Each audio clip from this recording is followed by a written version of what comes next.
আসসালামু আলাইকুম। আমি advocate Sheikh Asif, advocate district and session জাজ কোর্ট ঢাকা। আজকে আমি আমার বাড়ির আউটডোর একটি ভিডিও শ্যুট করছি। ভিডিওটি হচ্ছে নারী নির্যাতন এবং যৌতুক মামলা, এই দুটার মধ্যে ইন্টারকানেকশন এবং এই দুটি মামলার কনসিকুয়েন্স বা ফলাফল কি হতে পারে সেই বিষয়ে আমাদের আজকের এই আলোচনা। আপনারা যারা এই বিষয়ে জানতে খুবই আগ্রহী আমাকে বিভিন্ন ভিডিওতে কমেন্ট করেছেন, কেননা এই ভিডিওটি সচরাচরই দেখা যায় মোটামুটি 85% হচ্ছে মিথ্যা মামলা এবং 15% হচ্ছে তার মধ্যে সঠিক মামলা। কোনটি সঠিক মামলা এবং কোনটি মিথ্যা মামলা এই বিষয়ে আলোকপাত করব এবং মেডিকেল সার্টিফিকেট বা মেডিকেল যে ডকুমেন্টসগুলো এই মামলার সঙ্গে দেওয়া হয় সে বিষয়ে আমাদের আজকের আলোচনা থাকবে। আশা করি আপনারা সবাই সাথেই থাকবেন। সুতরাং যে বিষয়টি আমাদের আলোচনা সেটি প্রথমেই আমরা আলোচনা করব একটি যৌতুক মামলা। সেটি হচ্ছে যৌতুক নিরোধ আইন 2018 এর 3 ধারা এবং 4 ধারা। সাধারণত যৌতুক বলতে আমরা যেটি বুঝি একটি পণ, যেটি বিয়ের আগে মানে বিয়ের প্রিপারেশনের আগে স্বামী পক্ষের যে কোনো কেউ অথবা স্ত্রী পক্ষের যে কোনো কেউ বিবাহটাকে বলবৎ করার জন্য একটি বাধ্যতামূলক উপহার। এটি একটি বাধ্যতামূলক উপহার, আমি রিপিট করছি। এই বিষয়টাকে সাধারণত যৌতুক বলা হয়ে থাকে। সাধারণত মেয়ে পক্ষের যে কোনো কেউ অথবা ছেলে পক্ষের যে কোনো কেউ এই যৌতুক চাইতে পারে। যৌতুক দেওয়া এবং নেওয়া উভয় শাস্তিযোগ্য অপরাধ। তবে এই যৌতুক নিরোধ যে আইন, এটি কিন্তু বর্তমানে একটি পাইলট প্রজেক্টের মধ্যে চলে গিয়েছে। সুতরাং সরাসরি যৌতুক মামলা বিভিন্ন জায়গায় করা যাচ্ছে না। এটি লিগ্যাল এইডের সাপোর্টের মাধ্যমে, লিগ্যাল এইডের তদন্তের মাধ্যমে প্রথমে এই মামলাটি হয়ে আসে এবং সেই ক্ষেত্রেও কিন্তু আইনজীবীর প্রয়োজন হয়ে থাকে। যাই হোক, এই যে যৌতুক আইনের 3 এবং 4 ধারা, এইখানে কিন্তু মানে মারামারির বা জখমের কোনো বিষয়বস্তু নেই। সুতরাং যৌতুকের মামলা, এটি শুধু যৌতুকের মামলা, এখানে নির্যাতনের কোনো অংশ বিশেষ নেই। সুতরাং এই মামলা হচ্ছে শুধুমাত্র যৌতুক চাওয়ার জন্য বা যৌতুক নেওয়ার জন্য যে অপরাধ সেটি সংগঠিত হয়ে থাকে। এই ক্ষেত্রে এই আইনে বলা হয়েছে যৌতুক নিলে কিংবা যৌতুক লেনদেন করলে একটি একটি শাস্তিযোগ্য অপরাধ। আমাদের মূল যে আলোচনার বিষয় সেটি হচ্ছে যৌতুকের জন্য যে মেয়েদেরকে মারধরের শিকার করা হয় সেটি নিয়ে। এটি হচ্ছে নারী ও শিশু নির্যাতন দমন আইন 2000। এই আইনটির যে 11 ধারা, 11 ক, খ, গ, এই 3টি উপধারা এসেছে এটি নিয়ে। সাধারণত আমরা যে আমাদের সামনে যে যৌতুকের জন্য নারী নির্যাতনের মামলাগুলো হয়ে থাকে বা দেখি যে যৌতুকের জন্য মারধর করা হয়েছে, এটি সাধারণত করা হয়ে থাকে 11 গ ধারাতে। 11 গ ধারাতে অনেক সময় দেখা যায় শুধুমাত্র একটি সরকারি হাসপাতালের বহির্বিভাগের টিকিট কাটা হয়, যেটার পিছনে কিছু সামান্য গ্যাস্ট্রিকের ট্যাবলেট এবং কিছু পেইন কিলার, যেটা নর্মালি আমরা নাপা বা সাধারণত যে ওষুধগুলো মাসেল রিল্যাক্সের জন্য যে মেডিসিনগুলো আমরা খেয়ে থাকি সাধারণত সেটি লেখা থাকে। এটিকে ধরা হয়ে থাকে যে এই আইনে যৌতুকের নারী ও শিশু নির্যাতন দমন আইন 11 গ এর যে ধারাটি আছে এই ধারায় মামলাটি করা হয়। সাধারণত শুধুমাত্র দেখা যাচ্ছে যে বেশিরভাগই হচ্ছে এটা যে আপনার স্পাউস বা আপনার হাজব্যান্ডকে হয়রানি করার উদ্দেশ্যে করা হয়ে থাকে। সো এই যে আমাদের যে মেডিকেল যে ডকুমেন্টস, যেটাতে বহির্বিভাগের একটি টিকিট যেখানে লেখা থাকে ফিজিক্যাল অ্যাসাল্ট। ফিজিক্যাল অ্যাসাল্ট, এই যে ফিজিক্যাল অ্যাসাল্ট, এটি কিন্তু আমাদের যে 11 গতে আছে, 11 গ অনুযায়ী কিন্তু এটি কোনো অপরাধ নয়। কেননা আমাদের 11 গতে লেখা আছে ফিজিক্যাল হার্ট।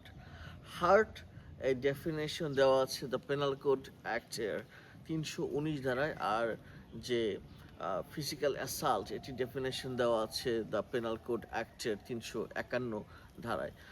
ফিজিক্যাল অ্যাসাল্টকে এভাবেই বর্ণনা করা হয়েছে আমাদের আইনে যে সাধারণত কোনো অঙ্গভঙ্গি, নর্মাল অঙ্গভঙ্গি নয়, যেটা দ্বারা বোঝাচ্ছে যে উইলিং টু হার্ট সামওয়ান, যেটা কিনা কাউকে মারার উদ্যত হওয়া, যেরকম আমি তোমাকে পাঞ্চ করব, এই ধরনের উদ্যত হওয়া, যে মারার যে আগ মুহূর্তে যে উদ্যত হওয়া, এই বিষয়গুলো হচ্ছে ফিজিক্যাল অ্যাসাল্ট, বা মারার জন্য উদ্যত হওয়ার জন্য এগিয়ে যাওয়াকে সাধারণত ফিজিক্যাল অ্যাসাল্ট বলা হয়ে থাকে, যেটা কিনা 11 গতে কোনো অপরাধ নয়। 11 গতে বলা হয়েছে physical hurt, physical simple hurt. Physical simple hurt এবং ফিজিক্যাল গ্রিভিয়াস হার্ট, এই দুটোর মধ্যে কিন্তু there is a long definition, long distance. কেননা মেডিকেল জুরিসডিকশন জুরিসপ্রুডেন্সে যেটি বলা আছে যে গ্রিভিয়াস হার্ট হতে হলে সেই ধরনের ডেফিনেশন প্রয়োজন হয়, যেটা আমাদের আইনে বলা আছে হাত ভেঙে যাওয়া, একটা নির্দিষ্ট পরিমাণ সেলাই, আমাদের যে স্কিন আছে এই স্কিনের ডার্মিস এবং এপিডার্মিস এই দুটো লেয়ার ভেদ করতে হবে। এই ধরনের বিষয়গুলোকে গ্রিভিয়াস হার্ট বলা হয়ে থাকে, যেটা কিনা আমাদের 11 ধারার গতে উপধারাতে বলা হয়েছে অপরাধযোগ্য, বাট 11 খতে বলা হয়েছে অপরাধযোগ্য, বাট 11 গতে যদি আপনাকে মামলা করতে হয় সেক্ষেত্রে দেখাতে হবে যে it's a very simple heart. এখন দেখা গেল যে শুধুমাত্র বহির্বিভাগের একটি মেডিকেল ডকুমেন্ট যেখানে লেখা আছে ফিজিক্যাল অ্যাসাল্ট, এটা কিন্তু আইনের ধারায় অপরাধ নয়, বাট এটি যদি আপনি কোর্টে চ্যালেঞ্জ করেন তাহলে কিন্তু মামলাটা চলে যাবে, অভিযোগ গঠন হবে, এবং পরবর্তীতে যদি দেখা যায় বাদী জিতে গেছে তাহলে তো জিতে গেল, এই জন্য সিম্পল হার্টের জন্য যে অপরাধ সংঘটিত হয়েছে সেটার জন্য কিন্তু শাস্তিযোগ্য হবে। But at the end of the day যদি দেখা যায় যে মেয়েরা একটি ভুয়া মামলা করেছে শুধুমাত্র হয়রানির জন্য, তবে সেটিও কিন্তু একটি শাস্তিযোগ্য অপরাধ। বেশিরভাগ ক্ষেত্রেই সাধারণত আসামি পক্ষে চ্যালেঞ্জে যেতে চায় না, তারা সাধারণত এটাকে পারিবারিক পর্যায়ে বা কোর্টের যারা কোর্ট অফিসার আছেন, আমাদের মতো যারা লয়ার আছেন কিংবা যারা ম্যাজিস্ট্রেট আছেন, তারা এই বিষয়টাকে চিন্তা করেন যে দুই পক্ষের মধ্যে একটা মিলমিশ করে দেওয়া যায় কিনা, একটা আপোষ করে দেওয়া যায় কিনা। বিকজ এই মামলাটা কিন্তু নন বেইলেবল অফেন্স হওয়া সত্ত্বেও বিভিন্ন ধারার আঙ্গিকে, বিভিন্ন উচ্চ আদালতের রেফারেন্সের আঙ্গিকে আমরা কিন্তু বলতে পারি যে আপোষ করে দেওয়াটা বেটার। সেক্ষেত্রে যদি উভয় পক্ষ আপোষ না হয়, আমরা দেখি যে দুই পক্ষের মধ্যে বিবাহটা কি এক্সিস্টেন্স আছে কি না। বিবাহ এক্সিস্টেন্সের যে একটা বিষয় আছে, যে দেখা গেল যে তালাকের নোটিশ শুধুমাত্র দিয়েছে কিন্তু তালাকটা এখনো কার্যকর হয়নি, দ্যাট মিন্স তালাকের নোটিশ দিয়েছে 2 দিন আগে বা 3 দিন আগে, কিন্তু স্টিল এখনো 90 ডেজ হয়নি। 90 ডেজ হলে না তালাকটা কার্যকর হবে। আবার এরকম হতে পারে, সিস্টেম আরেকটা হতে পারে, মানে এনভায়রনমেন্ট, যে তালাকের নোটিশও দিয়েছে, 90 দিন শেষও হয়ে গিয়েছে, তালাক কার্যকর হয়ে গিয়েছে, তারপরে সে যৌতুকের মামলাটা ফাইল করেছে। এক্ষেত্রে কিন্তু যৌতুকের মামলাটা চলবে না। কিন্তু একটা কথা আছে যে ডিপোস্ট ফ্যাক্টর ল, ক্রিমিনাল অফেন্সের যে মামলাগুলো হয়ে থাকে সেটা কিন্তু মামলা দায়েরের কোনো টাইম লিমিটেশন নেই। জীবনের যত খুশি তত বছর পরে, 10 বছর 5 বছর পরে গিয়ে কিন্তু এই ক্রিমিনাল অফেন্সের মামলাগুলো করা হয়ে থাকে বা করা যায়। এক্ষেত্রে দেখবেন যে যৌতুকের জন্য মারধর করেছে তখন যখন বৈবাহিক সম্পর্কটা বলবৎ ছিল, বাট এখন যেটি হলো যে বিবাহ সম্পর্ক বিচ্ছেদ হয়ে গেছে, কিন্তু যখন যৌতুকের জন্য মারধর করেছে, 10 লাখ টাকা বা 20 লাখ টাকা যৌতুক চাহিয়া যখন মারধর করছে, তখন স্বামী স্ত্রীর মধ্যে সম্পর্কটা বিদ্যমান ছিল, বাট আফটার দ্যাট স্ত্রী যখন বাপের বাড়িতে চলে গেল বা স্বামী জোরপূর্বক বাপের বাড়িতে পাঠিয়ে দিল, তখন স্বামী যদি একটা যৌতুক তালাকের একটা নোটিশ পাঠিয়ে তালাক কমপ্লিট করে ফেলে, স্ত্রী কিন্তু তারপরেও মামলাটি ফাইল করতে পারবে। কেননা অপরাধটা যখন সংগঠিত হয়েছিল, আমি ক্লিয়ার করি, অপরাধ যখন সংগঠিত হয়েছিল তখন বৈবাহিক সম্পর্কটা বিদ্যমান ছিল। এখন পূর্বের অপরাধটা টেনে এখনো মামলা করা যাবে।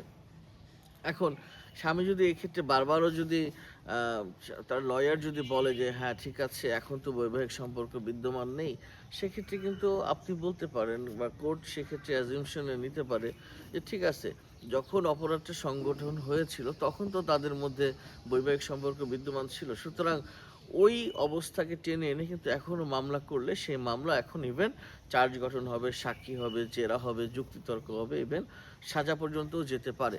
বাট যদি দেখা হয় যে আর্জিতে বা মামলার যে এজাহার আছে সেখানে যদি দেখা যায় যে ঘটনার সময় দেখানো হয়েছে তালাকের নোটিশের পরে, ইভেন তালাক কার্যকর হওয়ার পরে, সেক্ষেত্রে কিন্তু এই মামলার গ্রহণযোগ্যতা কমে যায়। বাট আমি যে বিষয়টা একটু আগে বললাম যে যখন ঘটনার সময় ঘটনার স্থান যখন দেখানো হলো বৈবাহিক সম্পর্ক বিদ্যমান থাকা অবস্থা, তখন কিন্তু আপনি চ্যালেঞ্জে গেলে কিন্তু এই মামলাটা চলবে এবং এই মামলাটায় দুই পক্ষের যে কোনো একজন শাস্তির আওতায় আসতে পারে। সুতরাং এটা যেভাবে করা উচিত যে এই মামলাটা কিন্তু খুব রেগুলার একটা মামলা, বাট এই মামলার সিস্টেমটা ধরা কিন্তু একটু টাফ। এই যে যৌতুক মামলা এবং এটির সাথে যে বৈবাহিক সম্পর্কটা বিদ্যমান রয়েছে, এই বিষয়টি ভেরি ক্লিয়ার করে আপনাকে মামলাটি পরিচালনা করতে হবে। আপনার বিরুদ্ধে যখন একটি মামলা হবে বা আপনি যখন একটি মামলা করবেন, অবশ্যই আপনি একজন ভালো লয়ারের পরামর্শ নিয়ে আপনি মামলাটি দায়ের করবেন। আশা করি তাতে আপনারা ভালোভাবে উপকৃত হবেন। আপনাদের যদি কোনো প্রশ্ন থাকে আমাকে কমেন্ট করবেন, আমি ইনশাল্লাহ যতদূর পারি চেষ্টা করব আপনাদেরকে একটা সুন্দর পরামর্শ দিতে। আসসালামু আলাইকুম, আল্লাহ হাফিজ।